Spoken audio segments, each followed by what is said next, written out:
In the ancient city of Aetheria, hidden within the clouds, a young orphan named Lyra spent her days scrounging for food and avoiding the cruel hands of her adoptive parents. She is a spirited girl with emerald green eyes and chestnut hair that cascades in waves. She is agile, resourceful, and has a natural affinity for understanding ancient languages. One fateful evening, as she scurried through the cobbled streets, she stumbled upon a strange amulet glowing with an ethereal light. The jewel pulsed with an energy that she couldn't resist, drawing her closer despite her better judgment. As she reached out to touch it, the world around her seemed to disappear, replaced by a dazzling array of colors and sounds. When her senses returned, she found herself standing in a field of golden wheat, swaying gently in the breeze. The amulet was warm against her skin, as if imbued with a life of its own. A strange inscription was etched into its surface, written in a language she had never seen before. Curiosity getting the better of her, Lyra began to decipher the symbols, piecing together their meaning with her natural affinity for ancient languages. As she translated the text, she learned that the amulet was the key to unlocking the lost city of Celestia, a place rumored to hold the knowledge of the ancients and powerful magic. Excitement coursed through her veins as she realized what she had found. She knew that finding Celestia would change her life, and perhaps the lives of everyone in Aetheria. But she also knew that the journey would be fraught with danger. There were creatures lurking in the shadows, and powerful sorcerers who would stop at nothing to claim the amulet for themselves. Undeterred, Lyra set out to find allies who could help her on her quest, unaware of the fateful encounters that awaited her. Her first stop was the library, a grand building perched atop a hill overlooking the city. The air inside was thick with the scent of old parchment and ink, and rows upon rows of dusty tomes lined the shelves. She searched for anyone who might be able to help her, and that's when she found Sir Kaelan, a disgraced knight sitting in a quiet corner, his eyes lost in thought. His broad shoulders, stern face etched with scars, and steel-gray eyes spoke volumes about his past.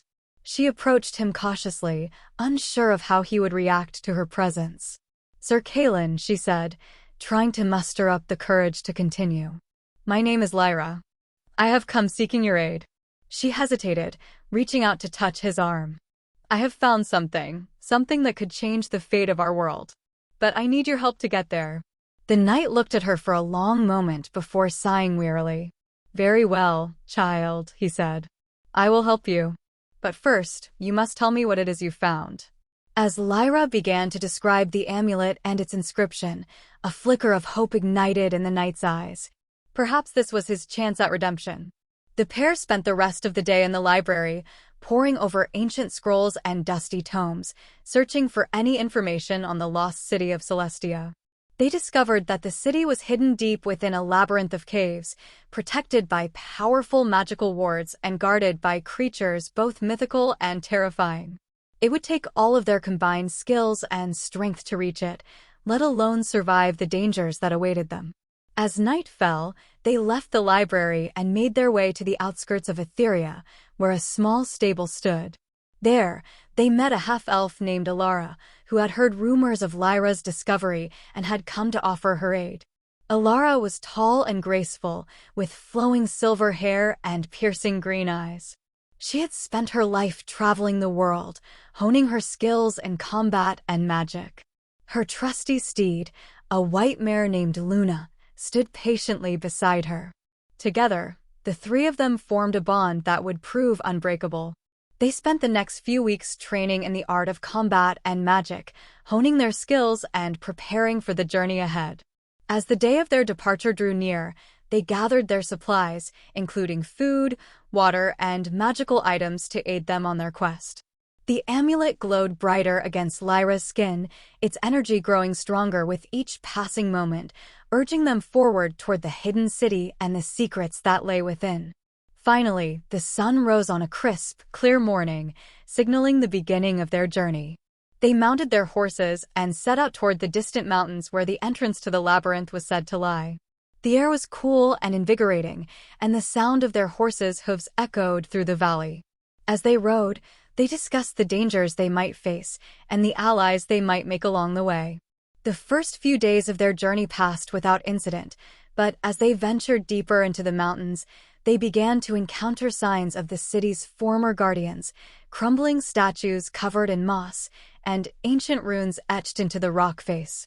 The air grew colder, and the wind whispered strange, unearthly songs that sent shivers down their spines. They knew they were getting closer. One night, as they camped in the lee of a great boulder, they were awakened by a strange, pulsing light emanating from the cave mouth nearby. Elara, ever the vigilant, drew her sword and crept forward to investigate. As she peered into the darkness, she saw a group of figures gathered around a large, glowing orb. They were chanting in a language she didn't recognize, and the air around them crackled with energy. She signaled to Lyra and Sir Kaelan, and the three of them silently approached the group.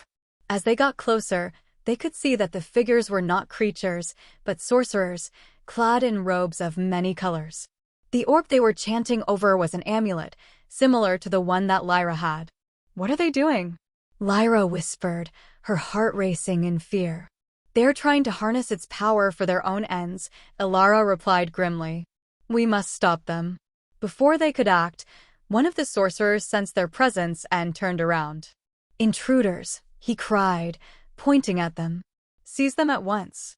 The three companions drew their weapons and charged into the fray, their blades flashing in the dim light. A fierce battle ensued, as the sorcerers unleashed powerful spells and summoned creatures from the shadows to aid them.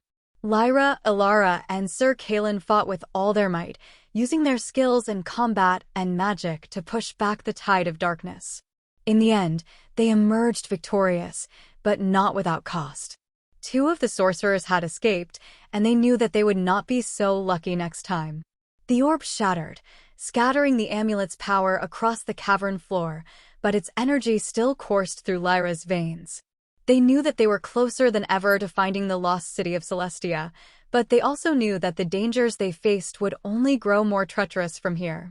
With renewed determination, they pressed onward, ever closer to the city's gate. Days turned into weeks as they journeyed deeper into the heart of the mountain range, navigating treacherous paths and avoiding deadly traps hidden by the ancient guardians.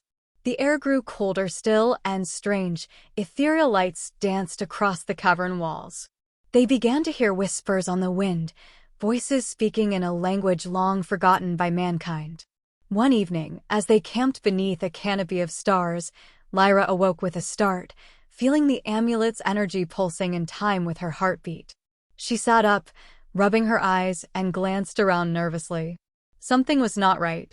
Elara and Sir Kaelan stirred in their sleep, unaware of the tension that gripped Lyra. She leaned closer to them, her voice barely more than a whisper. "I think we're being followed." Elara's eyes snapped open, and she reached for her sword. "How many?" she hissed. "How close are they?" Lyra shook her head, trying to focus on the sounds beyond the camp. There was a faint rustling, like leaves being stirred by an unseen wind. "I can't tell," she said, her voice trembling. "But I think they're close." Without another word, Elara and Sir Kaelan rose to their feet, drawing their weapons as they scanned the darkness for any signs of movement. The air was thick with anticipation, and Lyra could feel the weight of their gazes on her. She took a deep breath, steeling herself for whatever lay ahead. As if in response to their alertness, a figure emerged from the shadows, revealing itself to be one of the sorcerers they had fought before. "So," he hissed, his voice dripping with malice, "it seems we have unfinished business." Elara and Sir Kaelan charged forward, their swords singing through the air as they engaged the sorcerer in combat. Lyra watched, heart pounding, as the two skilled warriors fought with everything they had. The sorcerer was quick and cunning, weaving in and out of their attacks, but Elara and Sir Kaelan were relentless. They pressed him back, forcing him onto the defensive. Finally, with a flourish of her sword, Elara severed the sorcerer's head from his body, sending it rolling across the ground. As his lifeless form crumpled to the ground, the last embers of his magic snuffed out, leaving the camp eerily silent once more. Lyra exhaled shakily, her eyes darting between Elara and Sir Kaelan. "We need to be more careful," she said, her voice barely above a whisper. "The others might be closer than we think." Elara nodded grimly, her gaze fixed on the darkness beyond their campfire's light. "Agreed," she replied. "We'll double our guard tonight. And tomorrow, we'll find them." The three of them sat in silence for a moment, each lost in their own thoughts. Despite the danger that surrounded them, Lyra couldn't help but feel a sense of camaraderie and purpose. She glanced over at Elara and Sir Kaelan, grateful for their company on this perilous journey. They were going to need each other if they were going to survive what lay ahead. As the night wore on, they took turns keeping watch, their eyes constantly scanning the darkness for any signs of movement. Lyra drifted in and out of fitful sleep, her mind filled with visions of the ancient city they were so close to reaching. She dreamt of towering spires of glimmering crystal, of streets paved with gold and jewels, and of an elven king who ruled with wisdom and benevolence. With the first rays of dawn, they packed up their camp and continued their journey, their steps now even more cautious than before. The mountain range seemed to loom over them like a malevolent force, as if it were aware of their approach and did not welcome them. As they wound their way through a particularly treacherous path, they spotted movement in the distance. A group of shadowy figures flitted between the jagged peaks, silent as ghosts. Elara signaled for them to stop, and they pressed themselves against the rocky outcropping they'd been using for cover. "What do we do?" Lyra whispered, her heart hammering in her chest. "Can you tell how many there are?" Elara studied the figures for a long moment before answering. "No," she said, her voice tight with tension. "But I think it's time we found out." Without another word, Elara and Sir Kaelan sprang forward, racing across the open ground toward the figures. Lyra hesitated for a moment, then followed, her legs trembling with fear and adrenaline. As they drew closer, they saw that the figures were indeed enemies, sorcerers and soldiers alike. They had been tracking them this whole time, waiting for the perfect moment to strike. The battle that ensued was brutal and unforgiving. Elara and Sir Kaelan fought with a fury that was both terrifying and awe-inspiring. They moved as one, their swords singing through the air, leaving a trail of blood and broken bodies in their wake.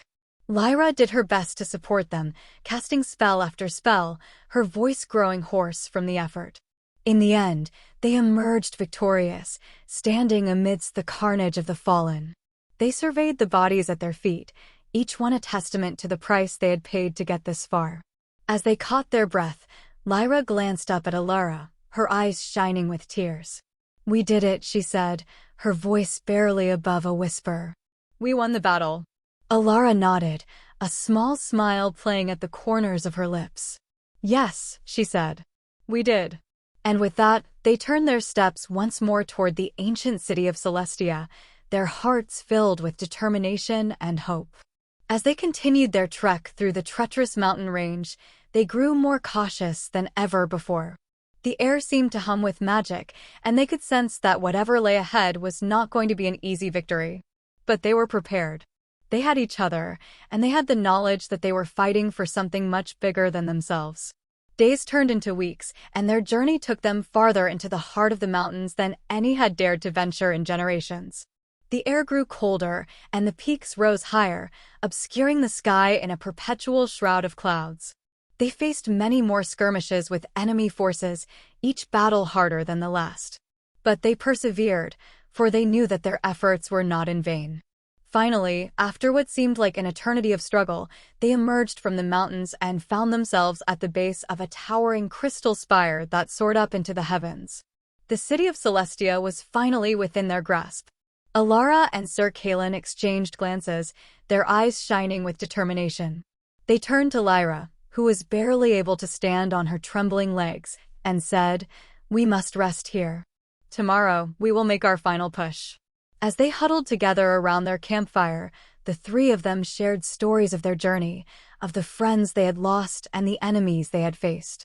They spoke of the hope that had sustained them through the darkest moments and the belief that they were fighting for something greater than themselves.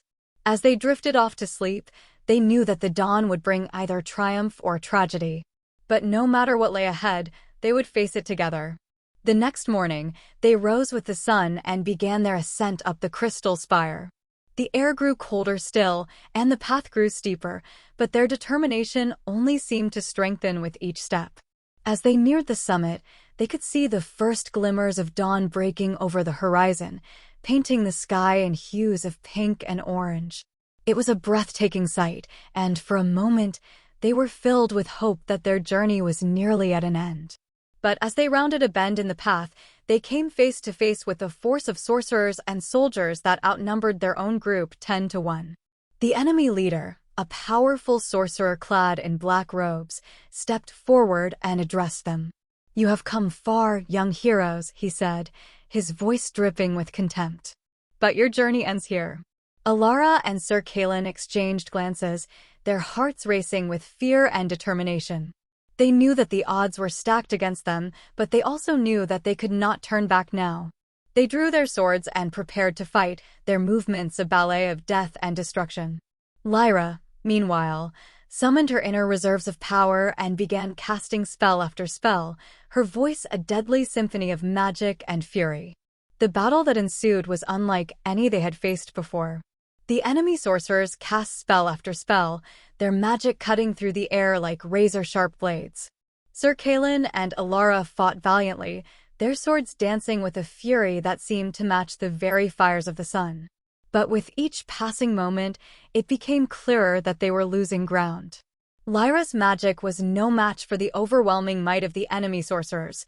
As the sun began to set, casting long shadows across the battlefield, they found themselves cornered atop a narrow ledge, surrounded by enemies on all sides. They had nowhere left to run, and their situation looked grimmer than ever before. It seemed that all was lost. But just as they were about to surrender to despair, something extraordinary happened. From out of the sky, a blur of motion and white feathers descended upon the battlefield. A great eagle landed gracefully before them, its talons clutching a gleaming sword. In its beak perched a scroll, its seal unbroken. The eagle turned its piercing gaze upon them, and they knew that it was no ordinary bird. It was Aetheria, the last of the great eagles, chosen by the gods themselves. Elara and Sir Kaelan exchanged looks of disbelief and hope. They had been told of Aetheria and its role in the prophecy, but they had never dared to hope that it would come to their aid. With a mighty cry, the eagle spread its wings and launched itself into the air, swooping down upon the enemy sorcerers. Its sword cleaved through the air with a terrible force, cutting down the sorcerers one by one. The remaining soldiers, demoralized by the sudden appearance of the divine bird, began to flee in terror. As the last of the enemy's soldiers disappeared over the horizon, the eagle turned back to them. It bowed its head respectfully before Elara and then extended its talons, offering her the sword and the scroll. She took them gratefully, her hands shaking with emotion. The scroll, when opened, contained the words of the prophecy, written in a language long forgotten by mankind. It spoke of the coming of darkness and of the 3 heroes who would rise to stand against it. It foretold of their journey and of their ultimate triumph over the forces of evil. With the sword and the scroll in hand, they knew that they had been chosen by the gods to lead the people of Celestia into a new age of peace and prosperity. The eagle, sensing their determination, nodded its head in approval before taking flight once more, vanishing into the clouds from whence it came. They looked at each other, their eyes shining with purpose and courage. They had faced unimaginable hardship and loss, but they had prevailed.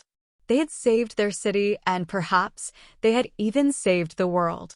As they began the long journey back to the city, their hearts filled with hope and the knowledge that they were not alone.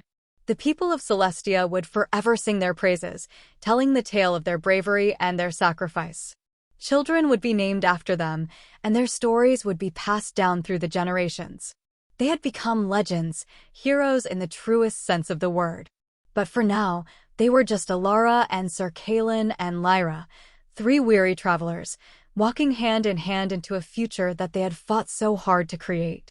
The world around them was still fragile, still at risk, but they knew that they would always have each other, and that they would always have Aetheria, the divine eagle, watching over them. As they walked, they spoke of the battles they had fought and the allies they had made along the way. They spoke of the friends they had lost and the loved ones they had left behind, and they vowed to do everything in their power to ensure that such sacrifices would not be in vain. They spoke of the challenges that lay ahead, of the monsters and the sorcerers and the dark forces that still threatened the world, and they knew that their work was far from over. As the sun dipped below the horizon and the stars began to twinkle in the sky, they allowed themselves a moment of peace, of reflection, of gratitude. For they were alive, they were together, and they were free. And in that moment, they knew that no matter what the future held, they could face it together, as long as they had each other. Thank you for watching this video. I hope you enjoyed it.